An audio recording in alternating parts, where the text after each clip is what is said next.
For today's video po, magluluto tayo ng paborito ni Kainday, ang sweet and spicy Mickey Gisado. Shoutout sa iyo, Ate Badit. Panoorin mo ito para hindi ka na dumayo ng paglapang.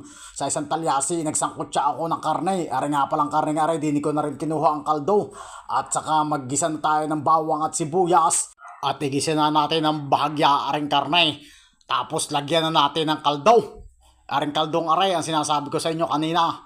Yan po yung pinagpakuluan ng aking karne at saka yung malalaking buto. At pag kumulo, lagyan na natin ng toyo at saka paminta. At saka lagyan natin ng 3 kutsarang asukal at baka naman sumubra sa tamis, magiging sweet lang, hindi spicy. Lagyan rin natin na rin nor seasoning. Tapos isunod na natin na rin mga gulay, carrots po yan at saka yung repolyo.